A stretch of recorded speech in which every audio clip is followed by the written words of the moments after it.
Let's solve this managerial economics question together. So this is a question on demand estimation, which comes almost every year in exam. Yet so it's a very important topic. Now, we've been given a demand equation. Let me just read the question. So the question says that Ajinkwa Bitters is a local Ghanaian alcoholic manufacturer specializing in bitters. In the company's pursuit of being a market leader, a consultant was engaged to estimate the demand for Ajinkwa bitters. After gathering data, the consultant estimated the business demand as, so you have the demand is equal to this. So this is the estimated demand that the consultant came up with. So you have 240 minus 0.50 px minus 1.80 pz plus 1.20 m. So anytime you see values in brackets under demand estimation, it means the error term. Since you're estimating demand or you're estimating something, there are going to be errors. Do you get it? So once you see this value in brackets, you see this one is under the 240. So it means that the 240 that they came up with, the error term is 0.80.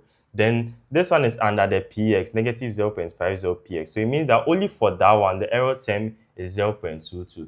Then the one negative 1.80 pz under it is 0.6. So that's the error term only for this one. Then 1.20 m under it you have 0.7. So that's the error term only for that one. You get it. So the ones in brackets are the error terms for each of them. So 1, 2, 3, 4. Each of them has their error terms. They are all different. Do you get it? All right. So now you've also been given your r squared to be 0.6987. So I'll explain what that means as we go on. It went on to say where px is the price of Ajinkwa bitters. So px is the price of Ajinkwa bitters. Then pz is the price of a related good. And m is the disposable income. Then it went on to say that the price of related good is given as 20. And they tell you that z is the price of related good, or pz. So it means that that one is 20. So if you are substituting it, our pz will be 20. Then they also said that disposable income is 600, and disposable income was given to you as m. You get it? So if you are substituting it, it's going to be 600, right? So that's what we'll do later on. Now let's start with the A. So for the A, we are asked to interpret the coefficient of the independent variables. So interpret the coefficient of the independent variables. So I've realized a lot of students have challenges with this particular topic. So I'm going to take my time when I'm explaining each of them.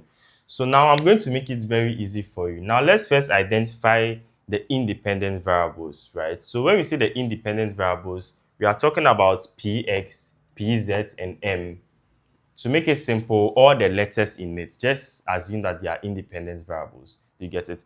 240 is not an independent variable. 240 is the intercept. So it's not attached to any letter. So once it's not attached to any letter, it's not an independent variable. You get that? And the independent variables are these ones, the px, the pz, and the m. Just take it as the letters you see that are attached to a number. That's all. You get. So now I'm going to interpret the coefficient of the independent. Oh, I made a mistake. So independent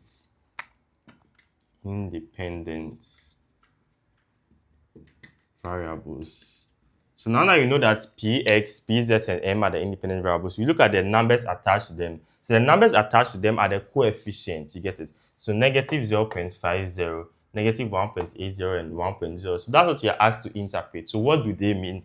So let's just write all of them. So the first one is negative 0.50. Then the second one is negative 1.80. Then the last one is positive 1.20. So I'm going to make this very, very simple for you to understand. Now, to make it easy, right, if you are interpreting it, just start with all of them and increase. So for 0.50, it was attached to the price of x. They said px is the price of Ajinkwa bitters. So just start with an increase in price of Ajinkwa bitters. Price of Ajinkwa bitters. Since px is the price of Ajinkwa bitters, then now we go to pz. Pz is the price of related goods z. So that one too, you write the same thing. An increase in price of related goods Z. Then 1.20. 1.20 is attached to M. And M is what? Disposable income. So an increase in disposable income. So now for all of them, just write an increase in whatever they give you. And assuming they give you, let's say, A to be advertisement. So an increase in advertisement. So you can pick any number. You can just pick the smallest number, which is 1. So you can say an increase in price of Ajinkwa bitters by 1 cedi. So by 1 cedi, Ghana cedi 1. And an increase in price of related good Z by Ghana cedi 1. And an increase in disposable income by Ghana cedi 1. So for all of them, just write an increase in whatever is attached to it. They've already given to you. So just write. Now, if it is a negative value, then you say leads to a decrease in quantity demanded. But if it is a positive value, then you say leads to an increase in quantity demanded. Do you get it? Now you are done with this one. The rest is going to be related to quantity demanded. Do you get it? So let's start with the 0.50 or the negative 0.50. Because it's negative, we will say that an increase in price of Ajinkwa bitters by Ghana cedi leads to a 0.50. The same thing here. Decrease in quantity demanded. I can just make it KOD. Then this one too, an increase in price of related goods by 1 cedi. This one is a negative one. So leads to then the value here, negative 1.80 decrease in quantity demanded. Then for this one too, an increase in disposal by 1. So this one is positive. So this one is an increase. So leads to an increase or leads to a 1.20 increase in quantity demanded. Do you get it? So just put your head, if it's a negative, it leads to a decrease in quantity demanded. If it's a positive, it leads to an increase in quantity demanded. That's all. Do you get it? We are done with the A. So this is how you interpret the coefficients of the independent variables. Assuming they asked you to interpret the coefficients, sometimes they can ask you to interpret the intercepts. You get it? Or the 240 that is here, or whatever is not attached to any variable. So assuming they had asked you to interpret the 240 or the intercept, this is how you interpret it. So you say that the value of the quantity demanded is 240 when all the independent variables are 0. So assuming the value here was 500, it's not attached to anything, then this is how you say the value of quantity demanded is 500 when all the independent variables are 0. So that means when this one is 0, then this one is 0. When this one is 0, you're only going to be left with 240. Do you get it? But they didn't ask you, so we don't do anything about it. All right, now let's go to the next one, which is the B. So for the B, they say we should determine the significance of the determinant of demand, assuming that the critical value of T is 2. So here we are going to do a hypothesis testing. You're going to do the T test. All right, so let me clean the board so that we do it together. So here, if anytime they give you a T value, and most of the time you'll be asked to do a T test. For most questions, even in quantitative methods, it's usually a T test. Now we are going to perform what we call a T test. Do you get it? So if you're asked to determine the significance of the variables or anything, this is how you go about it. So the first step is that you state the hypothesis. Now, let me even explain what the question means so that no one gets confused. Now, if you're asked to determine the significance of the determinant, it means that, yes, the person or the consultant has estimated the demand, and he said that price affects demand, which is the price of Ajinkwa bitters. He also said the price of related goods Z, which is our PZ, affect demand. He also said the disposable income, which is the M, affect demand. But you want to see if they actually affect it, or he was just lying to us. You get it? So you want to know if PX actually affect demand. You want to know if PZ actually affect demand. You want to know if the M, which is the income, actually affect demand. So you are going to do for each of them. You get it? But we are going to do it together. So I'm saying the first step to know if they are significant or they actually affect the demand is that's the T test. So the first one, you state the hypothesis. You get it? So the hypothesis is what you're about to test for. So it's two things. It's either the PX does not affect demand or the PX affect demand. Do you get it? So now in doing this, we have the null hypothesis and the alternative hypothesis. So let's start with the null hypothesis. So this is what you are going to write, the same thing in your book. So now if you are stating the hypothesis, you are supposed to do it for all of them. You are supposed to do it for the price of Agincourt, which is the price of X. You are supposed to do it for the PZ and the M. So I'm just going to do for the price of X, but you can do for all of them. So doing it for the price of X, you're going to get our null hypothesis. That's our H naught. So you write it as H0. Then you bring a column. Then put beta or any letter, beta px, which is px. So the beta means whatever variable is attached to it. You get it. So for the first one, is equal to 0. Then this is the alternative hypothesis. So that one is your H1. Then that one is beta px is not equal to 0. This is called the alternative hypothesis, and the H0 or the H0 is called the null hypothesis. So if you are saying the beta px is equal to 0, it means that price, it means they are saying that price has no effects. And if you're also saying that the beta px is not equal to 0, it means you are saying that price has an effect. So what does this mean? It means that if you are going to take the H0 or you conclude that it is H0, then it means they are saying that price has no effect. In other words, the changes in price don't affect the demand, or price doesn't affect the demand. But if you are going with the H1, it means that price has an effect. So it means that the price is not equal to 0. So the beta here is not equal to 0. Do you get it? Because if here is equal to 0, then all here will be cancelled. Do you get it? So that's what you are saying. So this is the first one. So I have done for the PX. You're supposed to do for PZ and M as well. Get it? So if you are doing for PZ, so beta PZ is equal to 0. That will be your null hypothesis, which is the H0, meaning that the price of related goods Z has no effect. Then you do the beta PZ is not equal to 0, meaning that the price of related goods Z has an effect. Then you do for the income too. So beta income is equal to 0. That's the H0. It means that the disposable income has no effect. Then you do for the alternative hypothesis, which is the beta income is not equal to 0, meaning that the disposable income has an effect. So you're supposed to do for the theory. You can just bring it slash, you get it. But I'm just doing it for price for this particular step so that you understand it better. All right. And the second step is that you specify the test statistic. So you are going to state the formula that you are going to use to find your t value. Now they've already given you a t value to be 2. So you are going to compare it with the t value that you are going to use. And you are just telling the examiner that this is how I calculated for my t value. You get it? So in the other steps, you see how we compare it with the t value. But then you are just going to find your own t value. You get it? So you are just telling the examiner the formula that you use. And for this one, the formula we use is t is equal to the coefficients over the standard error.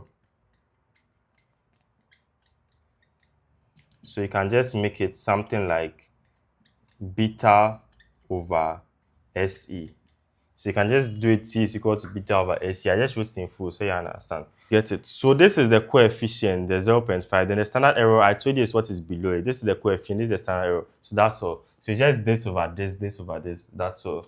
You get it? So that's for the second one. Then the third one is that you state the decision rule.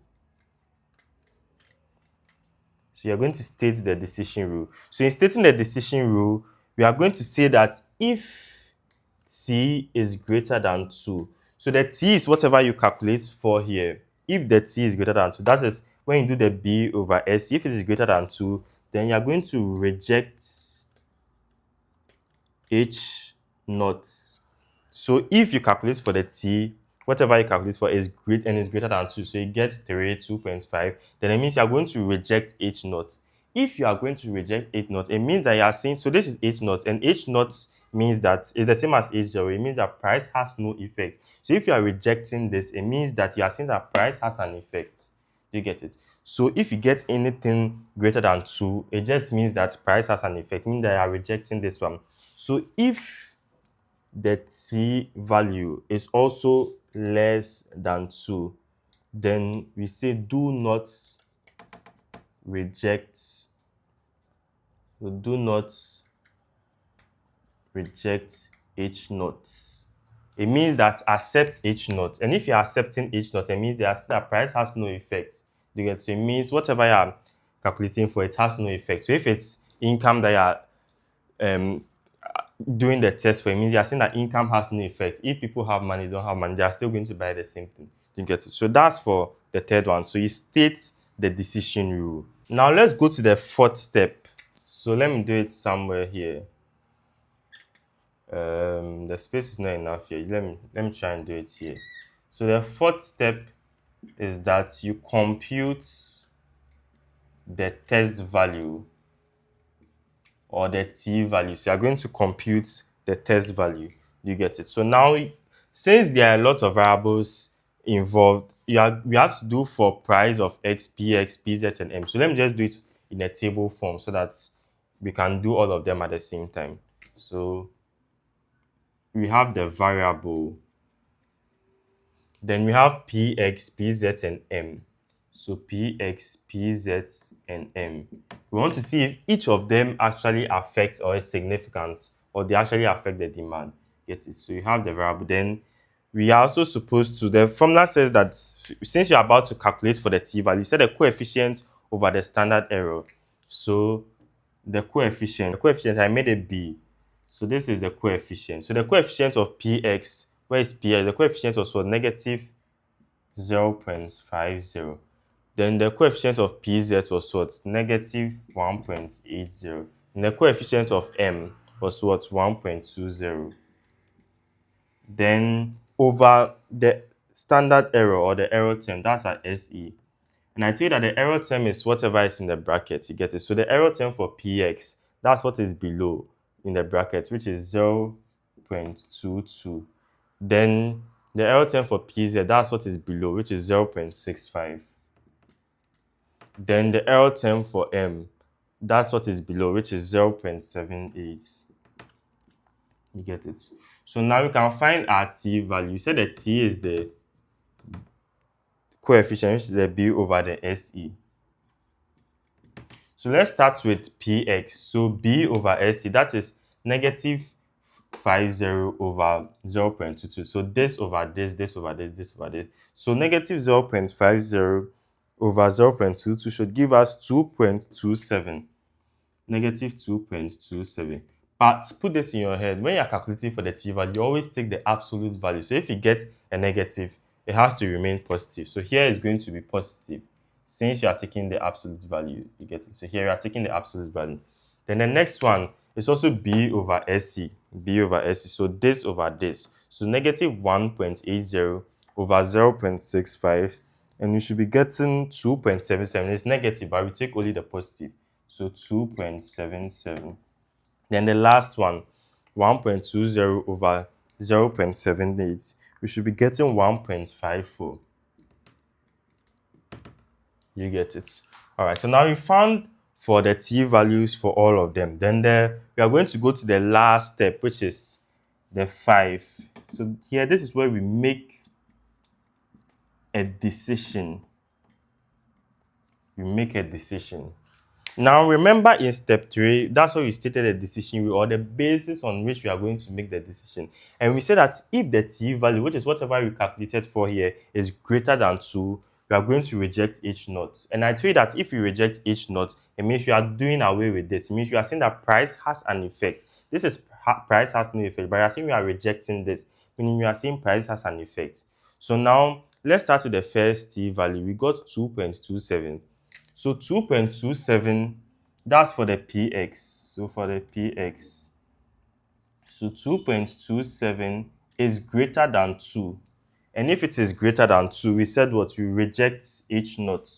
So if you are rejecting h naught, so you reject h naught. Then for pz, we got the t value to be 2.77. It's also greater than 2. So it means you're also going to reject h naught. For the m, we got what? 1.54. 1.54 is not greater than 2, it's less than 2. You get it? So we say do not reject H naught. Because you said that if it is less than 2, we should not reject H naught. So we should not reject H naught. So now we've concluded that with the Px, you are going to reject H naught because it's greater than 2. If you are rejecting H naught, it means that you are taking the alternative, which is the H1, meaning you are saying price has an effect. It means what you are trying to say is that price is significant. It means it actually affects this demand equation. So we can say this one is significant, or price has an effect. Then the second one, we are going to also reject H naught. So it's the same thing. It is also significant. The second one was what? PZ. That's the price of related goods Z. So it means you're also saying that it is significant or it has an effect on the demand.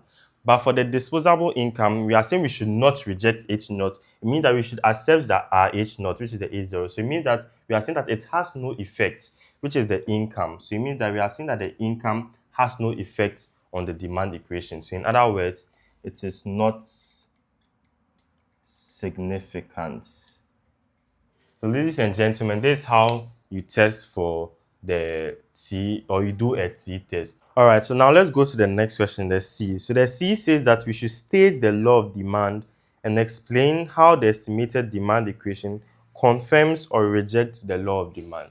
So what is the law of demand? The law of demand says that the higher the price of the commodity, the lower the quantity demanded. And also, the lower the price of the commodity, the higher the quantity demanded. So if we are saying that the lower the price of the commodity, the higher the quantity demanded, it means they are moving in opposite directions. And if the price is negative, it means that the quantity demanded should be positive. In other words, the quantity demanded here is always positive. So the price should be negative for that particular product. So this one, you realize that Px is negative. So once Px is negative, then it accepts the law of demand. So the only thing you have to know is that once they've given the quantity demanded for X, the price of X has to be negative. If it is positive, then it means it rejects the law of demand, or it doesn't go along with the law of demand. But if the Px, or the price of X, or the same commodity is negative, then it means it accepts the law of demand. So the price of X should be negative, while the quantity should be positive. Here it's always positive, so the price of X should always be negative. If they ask you why? Because it is negative. That's all. All right, now let's move on to the next one. The next one says you should find an expression for quantity demanded in terms of price. All right, so let me clean the board so that we do it. So for the D, we are asked to find an expression for quantity demanded as a function of price. As a function of price. If they say of price, it means you're talking about the price of X. You get it? That is this one. So as a function of price X, let me just make it like this. Now, anytime you're asked to find the quantity demanded as a function of price X, what they're only telling you today is that substitute all the values that they've given to you in the question apart from the price of X. So assuming they've given you the price of X to be 200, don't substitute it. You get it? Just substitute the price of Z that they've given to you and the value for the income into it. That's all. So this one, I think they didn't even give you the price of X. So you usually be able to do, but if they want to trick you, they can actually give you the price of X. You get it. And if you substitute it, you are going to get it wrong because you are not going to be left with any PX. It will now be replaced by a number. You get it. So here we are just going to substitute the values for the other variables, which are PZ and M. That's all. So in the question, you remember they gave us the price of related good, and PZ is the price of related good. They give it to us as 20, right? So they said the PZ is 20. And they also gave us the disposable income as 600, right? Yeah, so the disposable income, which is our M, as 600. So we are just going to substitute this into it. You get it. So now we are going to get our KOX to be equal to 240 minus 0.50 px minus 1.80 pz. Our pz is what? 20 plus 1.20 m. Our m is what? 600. All right. So now our KOX is going to be equal to 240 minus 0.50 px. Then we have negative 1.80 So we can just punch all this on the calculator. And here we are getting negative 1.80 times 20, then plus 1.20 times 600. So when we punch all this on the calculator, we should be getting 684. So now our QX should be equal to 240 plus 684. And that should give us, so 240 plus 684. We should be getting 924. Then minus 0.50px. So this is our expression for quantity demand as a function of price. So our price of x is here. So we are done with the D. So for the E, the question says that using the new demand equation in D, so using the demand equation in D, find the price and quantity, find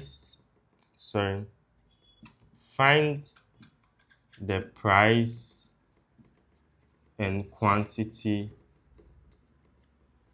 that will maximize the firm's total revenue. The firm's total revenue. All right. So now we are asked to use the demand equation in D. And remember, the demand equation we got in D was 924. So let me write it here. So we got the demand equation to be 924 minus 0.50px. Yeah, so there's the demand equation we got, the one we just solved for. I hope you've not forgotten. So now they are saying that we should use the demand equation, this demand equation, to find the price and the quantity that will maximize the firm's total revenue. So now we need to know the formula for total revenue. We know that total revenue is price times quantity. Do you get it? We already have our quantity, so our total revenue will be price times this quantity. The quantity has already been given to us. They didn't give us the price for x, so we just multiply it by the quantity, which is 924 minus 0.50px.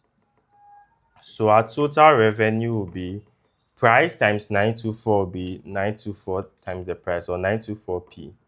Then minus 0.50px times p. We are going to get negative 0.50px squared, or p square x, because now the p is 2. So we are going to get this part to be squared. You get it? So this is our total revenue function. And you're asked to find the price and quantity that will maximize the firm's total revenue.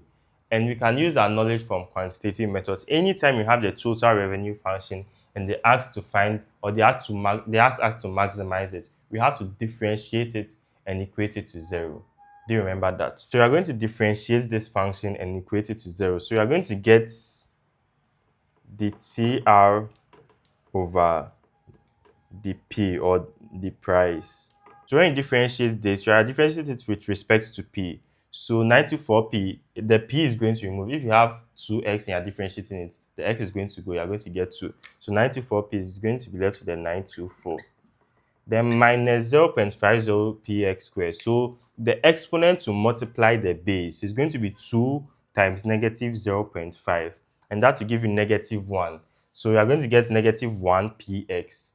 And the 2 is supposed to reduce by 1. But so in other words, it's going to be negative 1px. That's all. So we can just make it negative px, because it's the same thing. So now that we've got a 924 minus px, we equate it to 0. That's how we maximize it. So don't forget, anytime you have any function, it's not only for total revenue. Any function, just differentiate it and equate it to 0. That's all.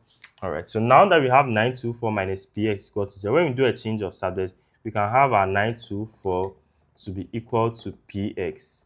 What does this mean? This means that if we want to maximize the total revenue, we have to price it as 924, or the maximum, or the price that gives you the maximum revenue is 924. They said the price and the quantity that gives us the maximum total revenue. So you have to find the quantity. So you're going to substitute the 924 into the quantity. You get it? So our Q is going to be equal to 924 minus 0.50 times px. And our px is what? 924. So when we solve this on the calculator, we should be getting, so 924 minus 0.5 times 924, you should be getting 462. So now what does this mean? It means that the price and quantity that will maximize the firm's total revenue. So the price is 924 and the quantity is 462 units. You get it. All right. So we are done with the E. Now let's go to F. So the F says that if the income increases by 10%, how will it affect total revenue, maximizing price and quantity? All right. So let's do that here. So they are saying that if income increases by 10%, how will it affect this price and the quantity? So the price, which is 94, and the quantity, which is 460, those are the maximizing price and quantity. How is it going to affect it? All right. They are saying that if income increases by 10%, so you go to the question, and the question, they tell you that the income was 600, the disposable income, where they say M is equal to 600. I hope you've not forgotten.